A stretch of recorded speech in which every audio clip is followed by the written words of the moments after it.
Okay, so I bought a big pack of chicken thighs, and we were talking about individually freezing them so that you don't have a bag of, you have to decide, I'm going to freeze 3 at a time, and then you've got a solid wad of 3 chicken thighs frozen solid. Because if you want to cook them frozen, although nobody recommends it, it's fine. It'll taste okay. It's just, I don't know, it's good. It's fine. Especially with a sturdier meat like a chicken thigh or a pork chop. I still haven't gotten my auntie's recipe for the pork chops that she says you have to start from frozen. I've got to remember to call her. Anyway, I'm going to put some aside for dinner for tomorrow, and then I'm going to show you how I prep them to freeze them. And we're going to try a new experiment because I was looking at the time, and 6 hours from now, I don't think I'm going to be awake. And if I am, I'm certainly not going to be feeling like dealing with packaging food up. So I'm going to leave them in overnight until the morning, at which point I will probably just put them in a bag. This is what I did with the sausages that I did and the chicken breasts. I just plopped them all in a big freezer bag and sealed it up and tossed them in the deep freeze, and they're fine. The chicken breasts were fine.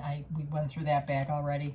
The sausages, very convenient. I decided last minute the other day to make them for dinner,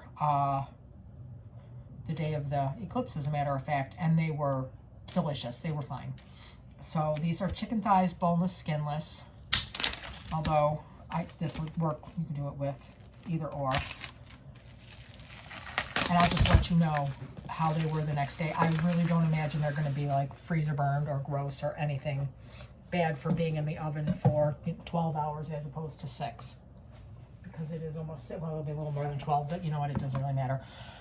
All right, so I'll take out 5 for dinner tomorrow.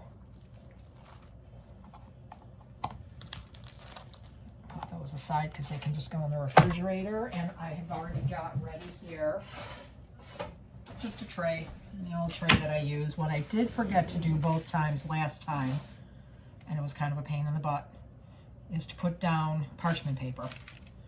Aluminum foil won't work.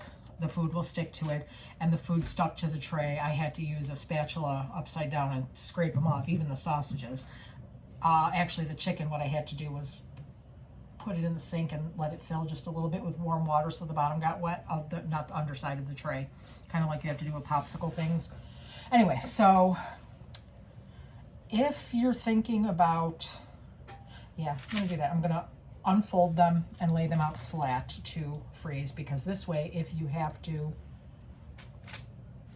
take them out when you get home from work and put them in the oven frozen, this will be probably a lot better than, or even if you leave them like this frozen in an hour, they'll be at least malleable, as opposed to leaving them in a shape like this. You just pull them open like this. Put them down. Maybe I'll do some of both, because I don't think I'm going to have enough room here to do all of them like that. And if they're touching, they'll stick together. Change of plans. I don't have a big enough tray out.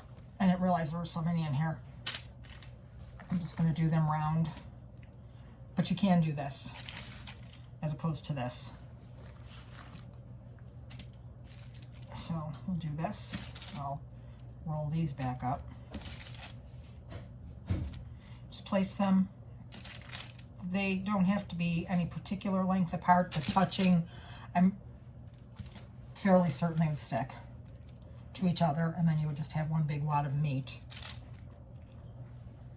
And the point is here that you can put them in the fridge or freezer, and then just pull out 2 if you want, or 4 if your mom happened to come by, or 6 if you feel like you want to make a stew.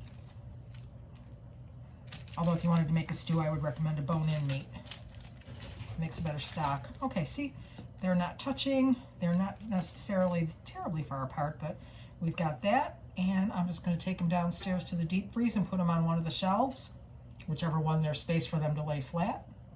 And I'll go get them in the morning. I'll put it on my calendar so I don't forget. And then I'll put them all in a bag. And there you have it. You can do this with any kind of meat. Pork chops, lay them flat, any kind of meat.